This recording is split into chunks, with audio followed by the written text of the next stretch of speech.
오늘 스바냐서를 가지고 좀 힘을 내라.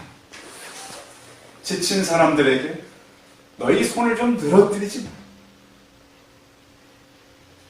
그렇게 용기를 붙돋는 그 말씀을 나누려고 합니다. 그래서 오늘 말씀의 제목은 너희를 모을지라. 왜 하나님께서는 다른 많은 표현들도 있지만 너희를 모으겠다. 이것은 하나님의 의지예요. 사람들의 의지가 아니에요. 하나님의 의지를 가지고 내가 너희를 모으겠다. 여러 번 반복하셔요. 오늘 성경은 역사적인 배경이 좀 있습니다. 이스라엘 왕 가운데 므낫세라고 하는 왕이 있었는데 굉장히 우상 숭배를 많이 하는 왕입니다. 하나님을 모르는 왕이 아니에요. 계속해서 이스라엘은 하나님을 섬기는 왕들이었어요. 얼마나 우상을 섬겼던지 성전 안에 우상을 위한 옷을 짜는 그런 사람, 우상의 옷을 위해서 또한 태양신을 섬기는 그런 사람들이 있었는가 하면 온갖 성전이 하나님을 섬기는 곳이 아니라 우상 섬기는 장소로 변한 때가 바로 이때예요. 므낫세 왕이 죽자 바로 이어서 암몬이라고 하는 왕이 왕됐는데 2년 만에 암살을 당했습니다. 그래서 아주 어린 8살 요시아라고 하는 어린 왕이 왕입니다. 그러니까 3년 만에 왕이 3번 바뀐 거예요. 지금 우리나라 상황도 굉장히 좋지 않습니다. 우리가 굉장히 자부심을 가지고 달려오던 나라였습니다. 이 정도면 경제도 괜찮고 이 정도면 국방도 괜찮고 근데 최근에는 우리가 생각했던 많은 것들이 별거 아니라는 것을 우리 스스로 알게 된 때가 바로 지금이에요. 국방력 강하다 그랬더니 북한이 저렇게 핵무기를 만들어내요. 굉장히 멀리 날아갈 수 있는 미사일을 막 쏴대니까 이제 우리가 생각했던 그런 국방력이 이제 아니에요. 너 죽고 나 죽고 하면 이건 방어할 수가 없어요. 이제. 그래서 우리는 다시 우리나라가 정작 어려웠을 때 우리 믿음의 선조들은 뭘 붙잡았는가를 생각하는 시절이 바로 지금입니다. 청년들이 직업이 없는 사람들이 참 많아요. 제가 지난주에도 평일날 한번 전철을 탔는데 물론 직장 일 때문에 가는 청년들이 있겠죠. 오전 한 11시쯤인데 젊은 청년들이 참 많아요. 출근 그 시간에 다 전에 같으면 직장에 가서 일할 사람들. 이런 시대를 우리가 살아가는 거죠. 지금보다 훨씬 어려웠던 시대. 믿음의 선조들이 찾았던 하나님을 찾는 이 시간이 되기를 바랍니다. 이스라엘 백성들은 심히 낙심해 있었습니다. 그런데 오늘 본문 13절을 다시 한번 읽어봅니다. 13절 같이 읽어봐요. 그러니까 본문 앞에입니다. 13절 시작. 이스라엘은 나를 아니하며 거짓을 말하지 아니하며 입에 거짓된 자가 없으며 먹고 이어져도 그를 두려워하지 없으리라. 오늘 이 본문 말씀은 이스라엘의 남자들입니다. 그러니까 남았다라고 하는 것은 하나님을 섬기는 그 믿는 자들이에요. 그러니까 우상을 섬기는 이런 사람들이 많아요. 그들을 향해서 이제 너희가 너무 지친 마음으로 살지 말고 좀 손에 힘을 내라. 사람의 그 힘이 빠지면 한의사들이 이렇게 한의원에 가면은 한의사들이 가장 먼저 하는 거 있습니다. 뭘 하죠? 진맥. 네, 그렇습니다. 이 진맥을 해가지고 맥박을 이렇게 재는 거죠. 근데 힘이 빠진 사람들은 맥박에 힘이 없어요.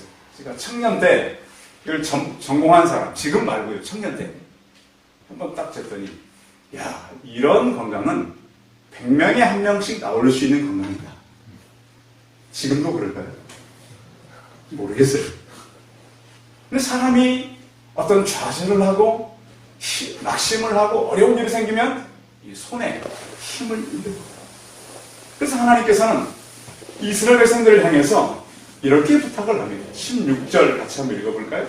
16절 시작. 그날의 사람이 예루살렘에 이르기를 두려워하지 말라. 시온아 내 손을 늘어뜨리지 말라. 너무 지쳐서 손에 힘이 없어요. 최근에 그래 보니까 어느 청년이 직장을 들어가려고 이력서를 한 100곳 이상을 냈단 말이에요. 100곳 이상을. 근데 취업이 안 됐어요. 힘든 곳입니다. 그런 시대로 살아요. 그러니까 지금은요, 학생들, 청년들을 많이 위로해야 되는 시점이 바로 지금입니다. 왜 그렇게 못하냐? 우리 때는 됐는데, 저희 때만 해도 될 때예요. 그런데 지금은 보니까 얘기를 들어보니까 참 어렵고 힘든 때를 살아가고 있더라고요. 많은 사람들이 무기력증에 살아가요. 조련사들이 코끼리를 훈련시키는 방법이 있대요. 코끼리를 이렇게 가지고 이렇게 큰 통나무도 옮기고 막 그러잖아요. 이렇게 무대에 나와서 코끼리를 쇼도 하고. 그런데 큰 코끼리를 사람이 어떻게 움직입니다. 코끼리를 훈련할 때는 어린 야생에 있는 어린 코끼리를 붙잡아 온답니다. 자, 야생 어린 코끼리 붙잡으면 가만히 있을까요? 막 도망가려고 그럴까요? 안 잡아서 모르시겠죠? 저도 모르겠어요. 근데 그렇게 한대요. 코끼리를 붙잡았다가 이 다리에다가 쇠줄을 이 체인을 묶어서 말뚝에 박아놓는데요. 그러면 코끼리가 난리를 친다는 거예요. 막 달려요. 저쪽에서 소리가 나는 것 같고, 코끼리는 발바닥이 굉장히 예민하잖아요. 코끼리가 두꺼운데 그 발바닥으로 사람보다 훨씬 민감하게 지진을 느낄 수 있대요. 코끼리가. 근데 그 힘센 어리지만 야생에서 잡아오면 굉장히 힘이 어려워서 세는데, 아무튼 굉장히 이게 거기서 벗어나려고 애를 쓴대요.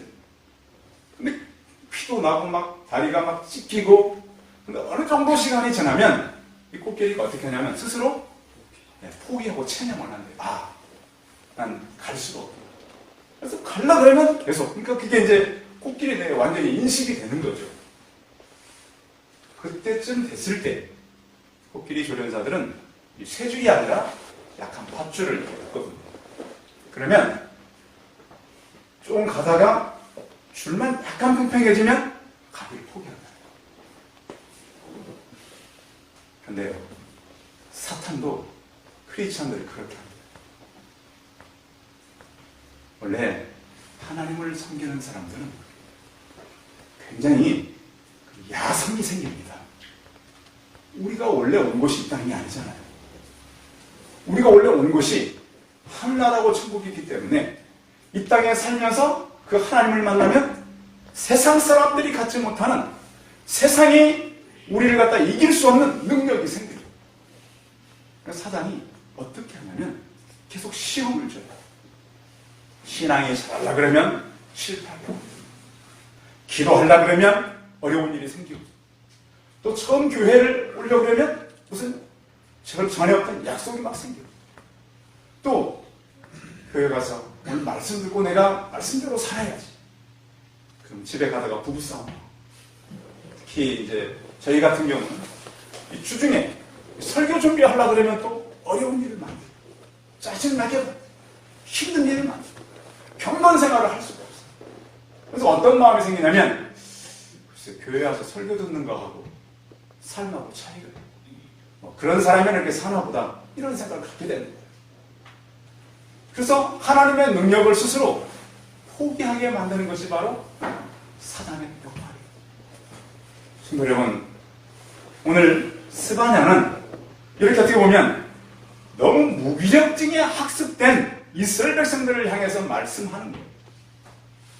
그들은 지금까지 하나님은 계시다는 건 알았지만 여러 왕들을 통해서 우상을 섬기고 나라는 혼란해졌고 그들의 삶은 피폐해졌어요. 무기력증이 학습된 그들을 향해서 이제는 너희가 다시 힘을 내라. 늘어뜨린 손을 다시 힘을 내서 일어나. 두려워하지 마. 그 이유가 있습니다. 왜 그 사람들은 힘을 내야 하는가? 14 4절 같이 읽어보면 14절 시작. 시온에 따라 노래할지어다. 이스라엘아 기쁘게 부를지어다. 예루살렘 따라 전심으로 기뻐하며 즐거워할지어다. 그 왜 이 백성들이 무기력해졌는데 그들을 기뻐하고 즐거워하라고 그러는가? 근데 기뻐할 일이 없잖아요. 지금. 현실적으로 기뻐할 일이 있어야 사람들이 기뻐할 거 아니겠습니까? 그런데 그 기뻐할 이유는 이렇게 설명하고 있어요. 15절입니다. 같이 읽어봅니다. 시작.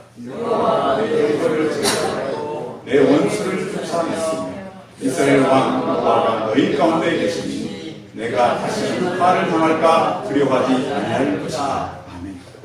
하나님이 너희를 구원하셨다. 사람이 구원하는 것이 아니라 하나님이 우리를 구원하셨다. 이 기독교의 핵심 아닙니까? 올해가 종교개혁이 일어난 지 500년 되는 해입니다.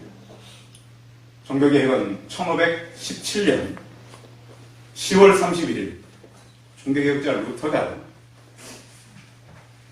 그가 다니던 베덴베르크 성의 대학교에다가 95개 조항의 대자보를 붙인 겁니다.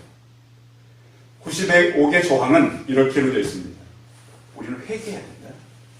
또 하나는 교황제도는 잘못된 것이다.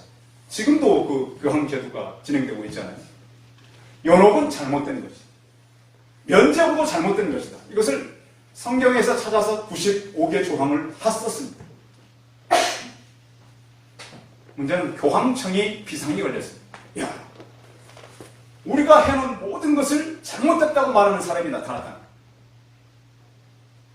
그래서 루터를 그냥 두면 안 되고 보름스 회의라고 하는 종교 재판회의에 불렀습니다.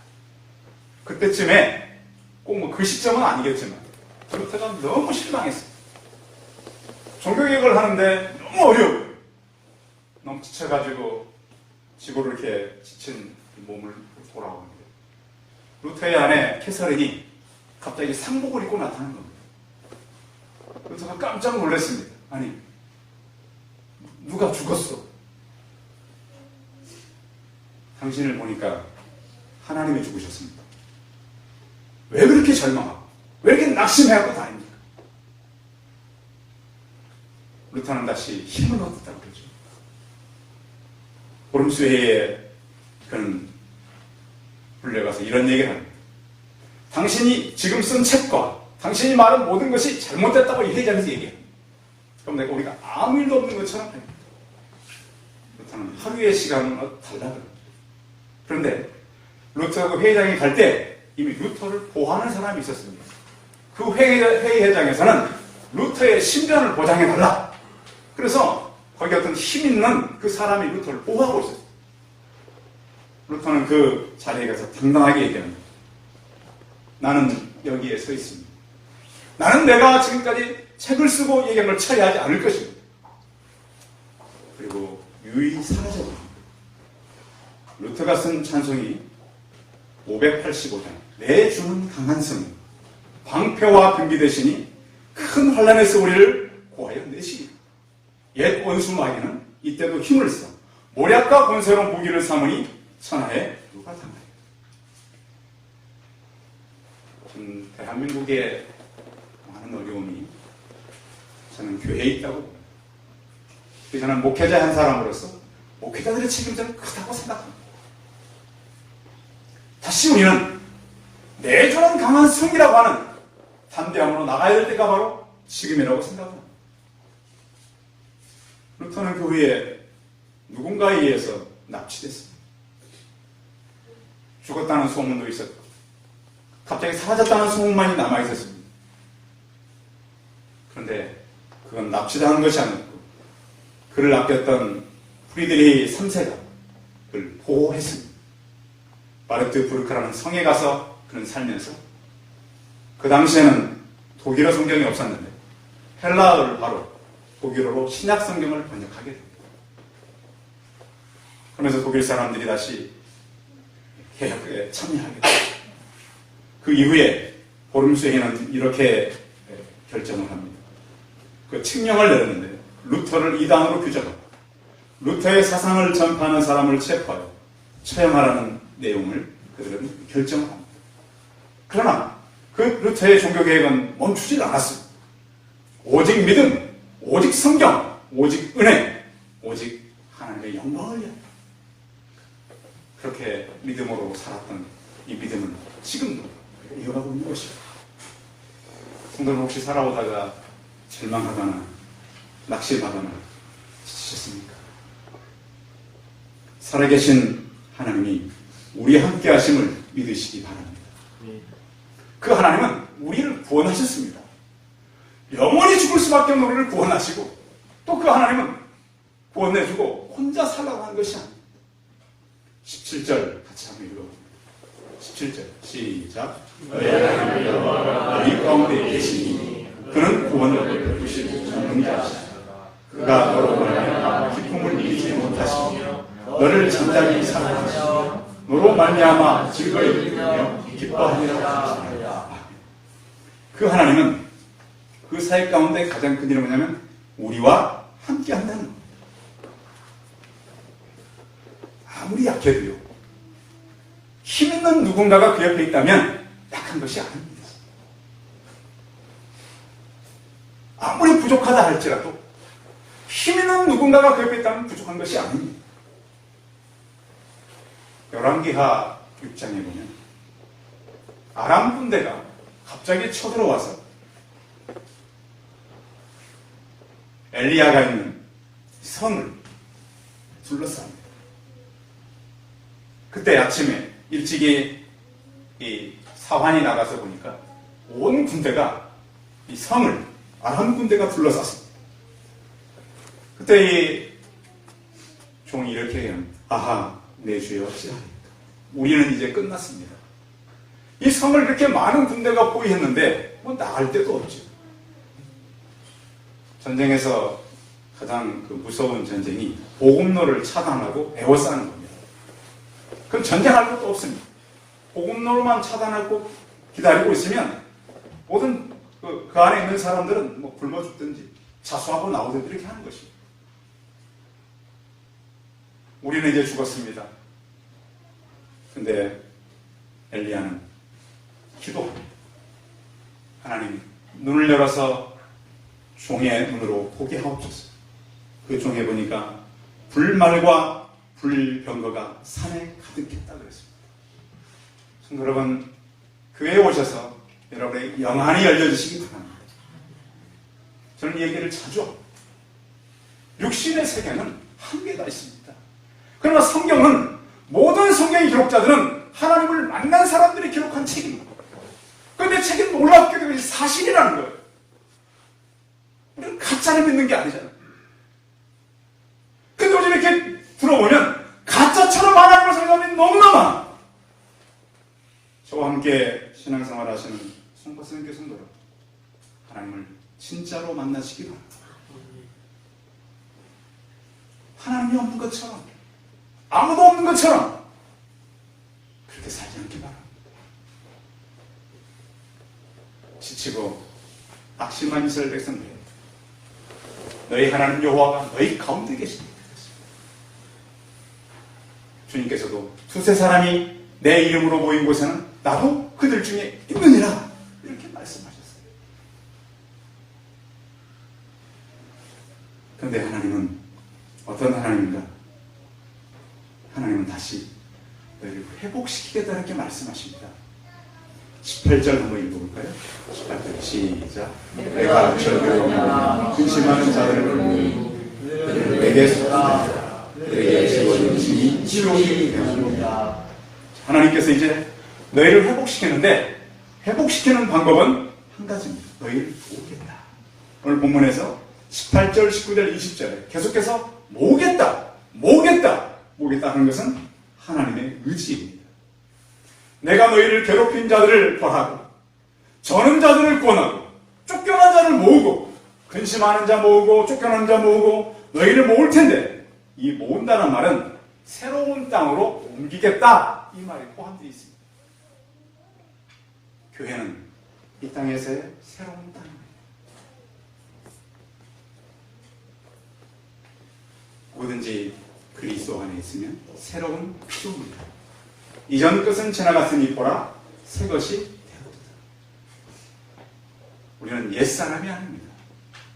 하나님 앞에서 새로운 사람입니다. 우리는 정체성이 분명한 사람들입니다. 하나님께로부터 왔고 이 땅에 살다가 하나님의 영광을 위해 살아가는 것입니다. 그리고 하나님 나라를 돌아가는 것입니다. 이 하나님은 내가 너희를 모을 텐데 어떻게 모으겠다 그러냐면 19절에 보시면 세상에서 수욕받는 자에게 칭찬과 명성을 얻게 하리라. 우리는 세상에서 그렇게 칭찬받던 사람들은 아닙니다. 부유했던 사람들도 아닙니다. 하나님은 믿음의 조상 아브라함을 부를 때 아브라함이 무슨 능력 있을 때 부른 것이 아닙니다. 우상 숭배하던 때, 자녀도 없을 때, 가진 것도 별로 없을 때 하나님을 그를 부르셨는가 하면 여호수아도 마찬가지입니다.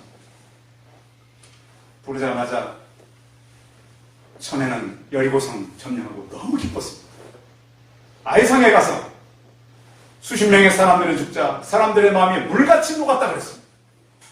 그때 하나님은 여호수아를 찾아오셔서 오늘을 성결케 하고 내일을 기다려.